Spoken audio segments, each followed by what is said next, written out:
Okay, so I'm just taking a moment because I just taught a class and. All right, let me get back to the beginning. Sorry. So I was teaching this class, right? And these guys are all at the end of first year. So they've been doing this for like 8 months now.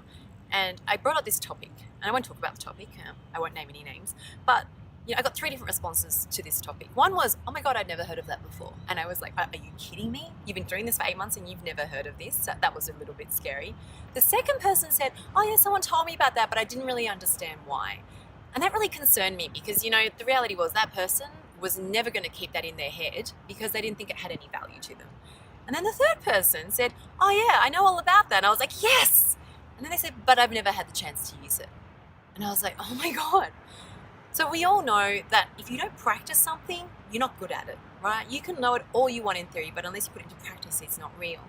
And it got me thinking, like, no offense, but what have my colleagues been doing for the last 8 months? And don't get me wrong, the students know a lot, so they've obviously been doing a lot. But sometimes it really concerns me about how we are teaching in modern higher education. For me, I see a lot of experts around me. I see people who are really good at what they do. But my question to them is, are you good at teaching? Are you an expert at teaching? Have you learned how to teach? Because that's my concern. See, for me, teaching is about, first of all, credibility. Am I someone that you should learn this from? Secondly, it's about like the way that you teach. And then obviously there's the content. And if you're just good at the content, that's just not good enough anymore.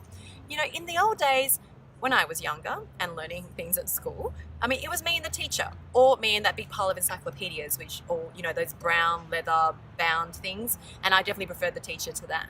But nowadays, you've got YouTube, you've got 10,000 websites on the same topic. You can even like face-to-face Skype some expert probably, if you just set up an appointment.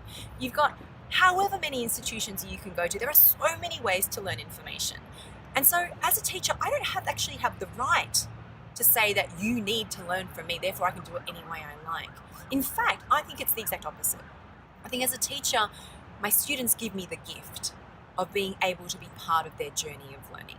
That it is an opportunity to facilitate and guide their growth and development and just kind of move them to the next step on their journey. Because nowadays as a teacher, I will never be the be-all and end-all of how they learn. I'm just a really small part of it. And if I'm lucky enough to be there, then I'm going to focus on what that student needs and how that student wants to learn and why that student wants to learn. Because, God damn it, if I'm going to spend that time and they're going to spend that time, at the end of it, I don't want him going off and forgetting everything I said. I want him to remember and go, "Oh my God, I was really glad that I spent that time with that person." Because now I feel like I'm a bigger person, I'm a better person, I'm a different person. That's what I want to do as a teacher. And I think the only way you can do that is if you can see your students in the room and really care about them. Anyway, that's my vent. I'm going to sit in the park and just breathe in fresh air and calm greenness, and I'm sure everything will be fine.